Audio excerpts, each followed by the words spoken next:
there. Welcome to the next episode of Love and Life Elevated. I'm Dr. James Rouse. I'm Dr. Deborah Rouse, and this is just such a great day for this topic because, to be completely transparent, we've only ever done one take with these podcasts.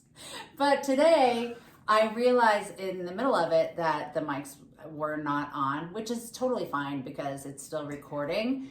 But then somehow we noticed that we weren't even recording. Yeah. So anyway, we're starting over. And today we're talking about a subject that I think everyone can relate to.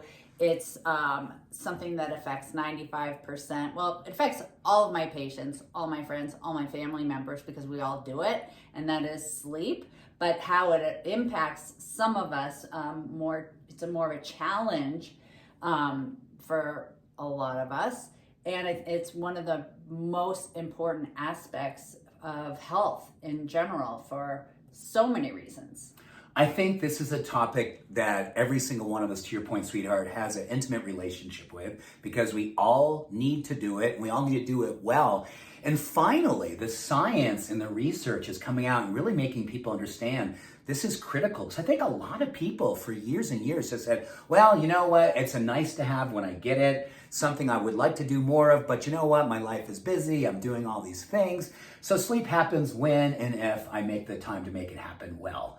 And now I think more and more of us becoming wonderfully enlightened and sometimes even scared when you can think about, oh gosh, I don't sleep well and all the things that it's impacting in my health and well-being, from longevity to heart disease to diabetes to Alzheimer's disease, autoimmune function, immune dysfunction, everything under the sun, mood, energy, anxiety. There's no place that sleep isn't affecting us. And if we can master or move towards mastery in sleep, it literally will transform every area of our life, mentally, physically, emotionally, and spiritually. That's the beautiful thing about sleep. And it's not something that is that difficult once you understand what are the things that you need to do every single day to ritualize and help your sleep chemistry naturally to happen.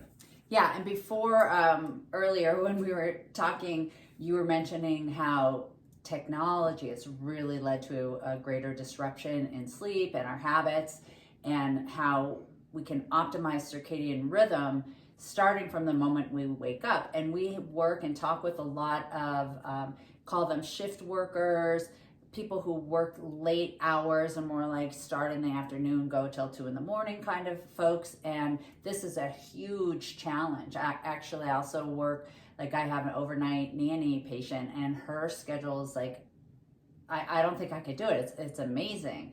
But I have done overnight shifts. So have I. Yeah, and we'll get to that. But anyway, why don't we talk about from the beginning of the day, because you wouldn't think you got to set yourself up all day long for a good night's rest.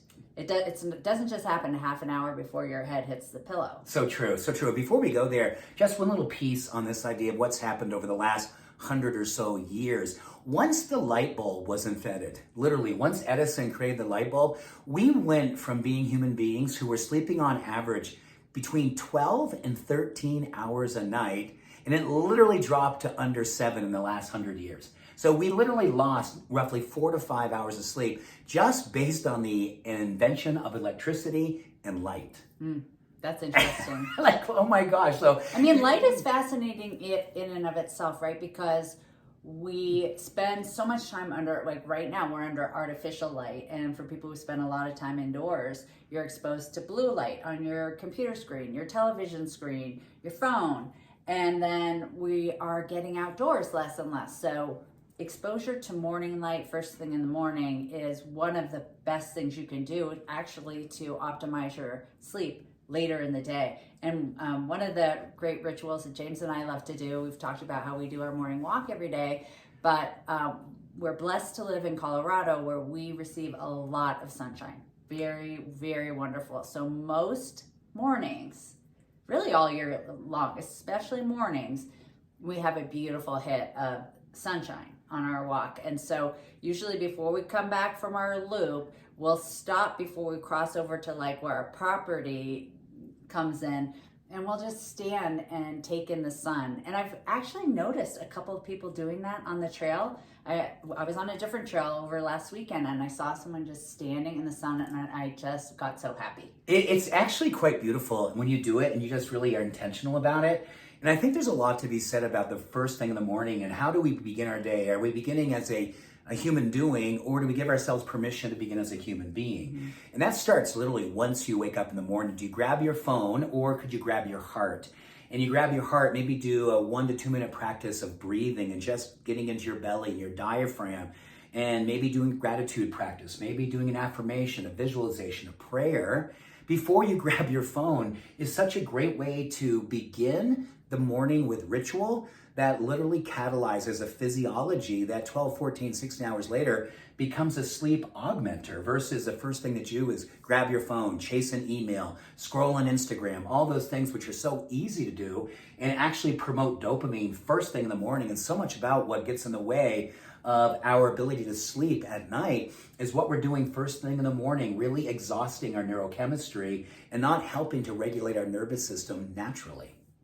Yeah, and one of the things that I love to do is we do have one dog that sleeps with us, and she's usually right at my feet. And then in the morning, the cat comes up, and I'm trapped and I'm sandwiched in between dog and cat. So I love to do a gratitude practice right before I go to bed, and then also wake up with that same practice. And I do something very similar with hand on heart and belly, and just give thanks for waking up. And then I go into the love fest with the furries, and I'm just like oxytocining with the cat. I smother him, I kiss his head, and I smother the dog, and it's like my favorite way to wake up. But then I do something that's also questionable. What's that? Well, I love it. It's very much a ritual, but it probably is not a great habit. So what I want to get your input, and that is, tell me if you do this with your friends or family, but I play Wordle and Connections and Strands with my... Yes, you do. With our adult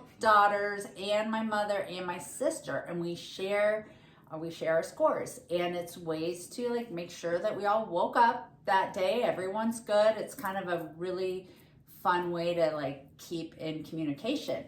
That being said, I also think it wakes my brain up, so I'm like ready to take on the day. But it might be a bad habit that within an hour of waking up, I'm doing that. Here's the thing. I love that. It's a beautiful thought, right? Because there's not just you going on Instagram and doing that. I'm not scrolling. Right, you're not scrolling. I'm not social mediaing. I'm only doing Wordle, Connections, and Strands. But you're doing it connecting with family, so I gotta believe there's a lot of upside there. Thank you. I gotta believe there's a lot of upside there. So as we kind of move through the morning, understanding that every great night's sleep began 14, 16 hours earlier. And it's all about the circadian rhythm, which... Yeah. Sorry, I didn't want to interrupt, but I was thinking we didn't bring up when we are standing in the sun like that we're just totally hitting our pineal gland. Right, and that is sort of the clock, if you will, of our circadian rhythm. And what's so beautiful about the circadian rhythm, it is wonderfully teachable. It's incredibly ritualized. And one of the things I would love to really encourage people to do, if all possible, make sure you keep a time to get up in the morning and keep religious about it, because part of what allows our circadian rhythm to foster a great night's rest is making sure we're getting up at the same time each morning and doing things with ritual, because it sets the clock in our neurochemistry and our physiology. And once that clock is set to the ritual of time, you really help to kind of recruit all the necessary neurochemistry and nervous system regulation that allows you to sleep well. Yeah, so it's not about just winding down like, oh, well, I have just been relaxing. No, you've been watching TV on the couch, so we don't want you rolling off the couch into bed. That's just not the best ritual. I'm fine with watching TV, that can be a way to wind down, but then taking half hour to an hour to really start to ritualize the healthy practices that we do before we actually get into bed. For me, I love a cup of tea, not too close to bed, but like an hour to half an hour before bed. And there's some really great herbs that help with sleep. So I think of like my best evening teas are chamomile, passion flower, I like a little ginger, sometimes some kava. If I'm feeling stressed, I'll add kava, a little lavender, but mostly I think chamomile and passion flower are like my top two. I think those are really great to know about, and in the morning with rituals, really establishing things that can actually be helpful to managing your stress throughout the day. Every single week, we tend to talk about magnesium because magnesium is a foundational uh, foundational mineral. And I was going to say that it helps to foundationally support our sleep chemistry by helping us to manage stress and 300 other things that it does. So looking at ways in which we begin the day, and I think that the most important thing I can really encourage everyone to do is give yourself permission to establish 2 or 3 things that you can follow through on. There's been so much data out there in the idea of what kind of rituals we do first thing in the morning. Rituals are powerful, but they're only as powerful as our follow through. And there's been a lot done about the idea of self-efficacy and basically being a witness to the things that we said we were going to do. You can call it personal integrity, you can call it your character, but when you really value sleep or you value your self-care, you value your well-being, and you establish rituals that you're going to do to follow through on, when you see yourself following through and being present, that in of itself is a sleep augmenter by the fact that during the day, you are establishing more and more opportunities for peace of mind. The more that we do follow through, serotonin levels go up. And as serotonin has a healthy level throughout the day through proper eating practices, moving your body, breathing well, self-efficacy, serotonin by day helps to augment melatonin by night. So the more we have our serotonin levels in a good place daytime, melatonin's going to take over at night. It's a beautiful transition. Yeah, and we talked about cortisol last week, and this is one of the reasons why I really love morning exercise is because it naturally, with circadian rhythm and everything, cortisol levels are rising when we wake up. So it's a really great time of day to take advantage of those higher levels because it's kind of like you're riding that, it's like a wave, right? You're riding the wave to then help it kind of do its normal curve during the day so that in the evening, it's coming back down. Right. So I like to ride that cortisol wave through exercise, just like really push it. And then I'm good for the rest of the day. I'm good with you exercising whenever you can get it in. This is, I think, an optimal time for most people, certainly for me. But if you have a different type of work schedule and you're sleeping during those hours, or you're not a quote unquote morning person, I just want you to exercise when you can get it in, but preferably not right before bed because then you're kind of spiking that cortisol again. And so it takes a while to come back down. So if you are an evening or late afternoon exerciser, you don't want to be over pushing it because it kind of can end up being a sleep disruptor. Yeah, I think one of the things that we definitely talked about last week, and a lot of people commented and they love the idea of learning more about cortisol. One of the things I feel often gets confusing is the fact that we look at cortisol, cortisol's bad. Cortisol is not bad. Chronically high elevation of cortisol can be bad, but one of the most beautiful things, what you said, sweetheart, is the whole idea that cortisol first thing in the morning can be a catalyst for giving you the get up and go. But the best thing you can do with cortisol first thing in the morning, give it a job to do.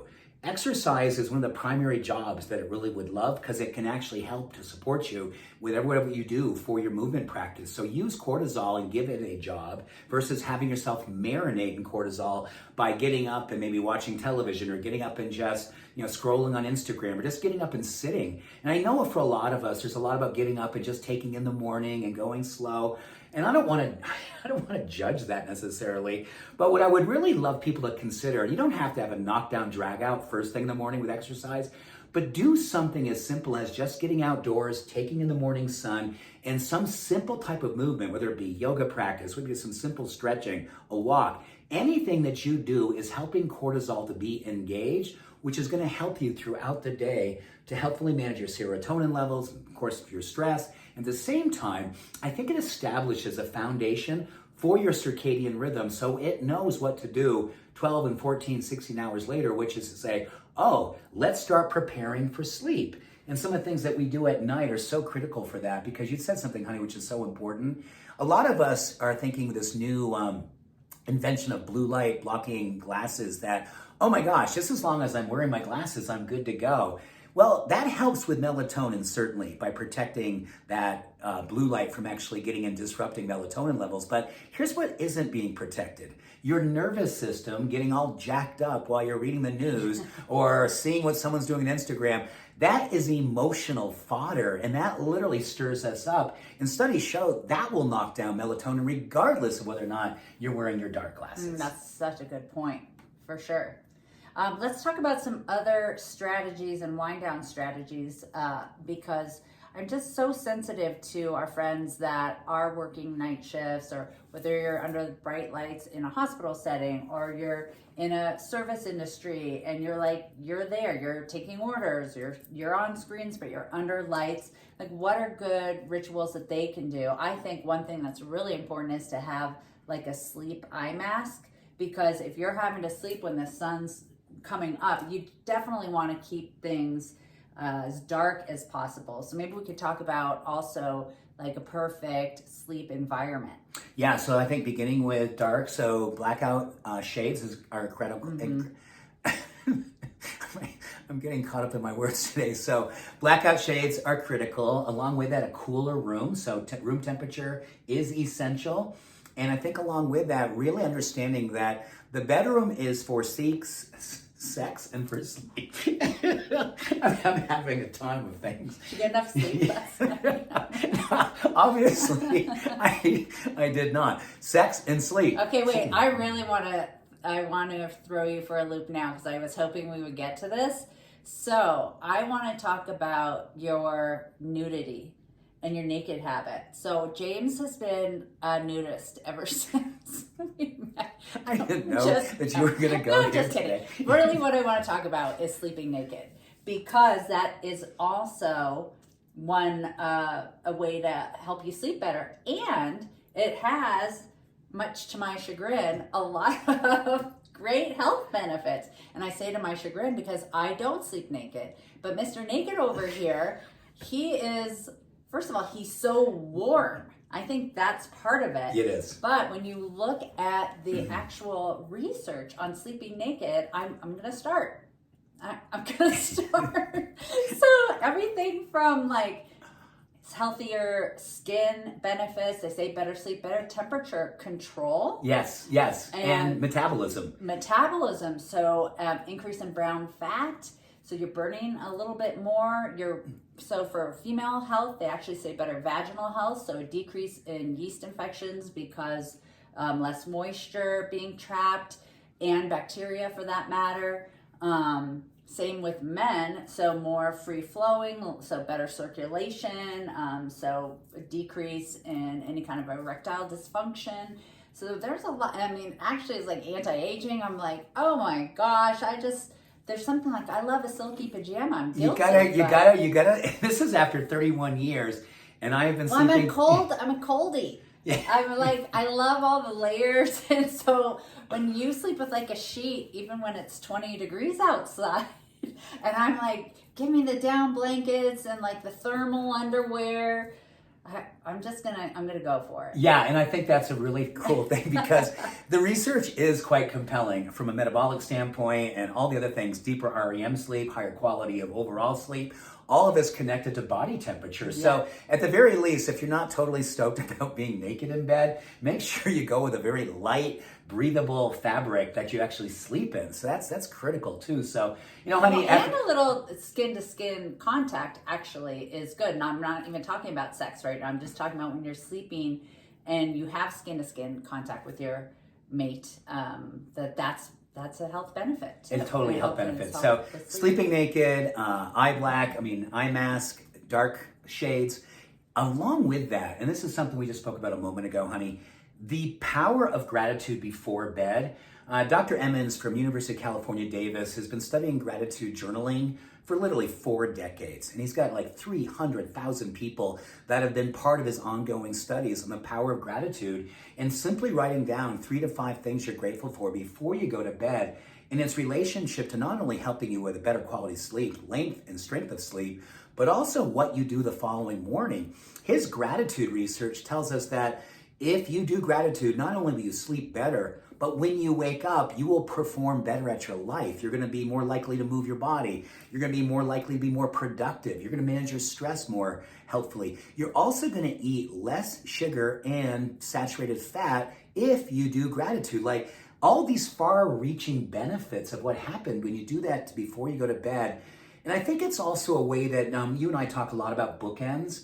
Having a bookend that gets you away from what you've been doing all day long, performing and giving and doing all the things that you do as part of your human doing day, establishing a firewall. At the end of the day, you say, I'm no longer doing, I'm now moving into being. And a gratitude journal exercise, I think, is a really great way to have that firewall that separates the day of going for it to being in it and allowing yourself to surrender to the evening. Yeah, I love that. And let's talk about some other sleep support aids. So you mentioned melatonin, which is a hormone produced by the pineal gland. And, it's not my first go-to recommend because some people just don't want to, add something like melatonin to their ritual. It is probably more useful when jet lag is involved or you're crossing a lot of time zones in your body, your circadian rhythm is like, I don't know where I am or I don't know what to do.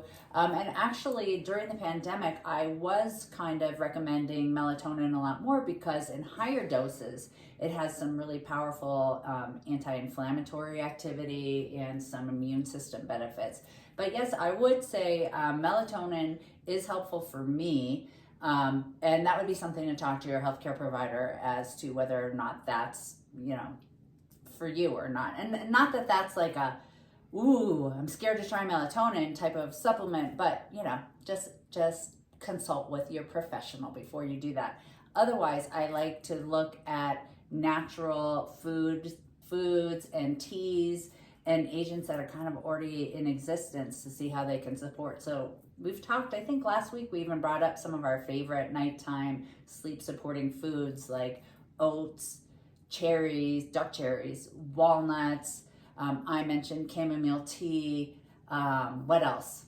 Well, what's really cool about the dark cherries and the walnuts, naturally occurring melatonin, it's actually in the food, which is pretty cool. Mm-hmm. We can't go without speaking to magnesium, the mineral that actually has so many benefits. Magnesium threonate is my favorite before bedtime. Along with that, things like GABA can be helpful, L-theanine. These are all things that can actually help to augment your natural sleep chemistry. But I think, sweetheart, what I always lean towards when I can is recommending to my patients that do what you can with lifestyle before you start adding in a pile of supplements. And supplements can be wonderfully healthy, but just balancing your blood sugar throughout the day is going to be healthy. At night, not doing things that are stimulating to your system or hard to digest. We know there's a lot of data out there combining a strong tryptophan experience where you get a protein along with a good complex carbohydrate to help tryptophan cross the blood-brain barrier, because when tryptophan is high in your system before bedtime, it's going to help your body convert naturally into melatonin. So these are things that we can be doing, but I think the biggest thing around food and supplements is really looking at nutrient density. We don't want to be overeating before bed, but we want to have foods that your body can naturally turn into metabolic activity, and sleep is a metabolic activity. So having blood sugar be steady through the night is critical. So really steering clear of sugar before bed, not too much alcohol, if any alcohol at all. It's a really great thing to avoid if you want to sleep better. And along with that, really looking at what you can do to combine all these rituals, ideally with food, 2 to 3 hours before bedtime. Be done with eating so your body can digest and assimilate and you can start to relax. So you really start to come down and you're almost pre-gaming for a good night's rest.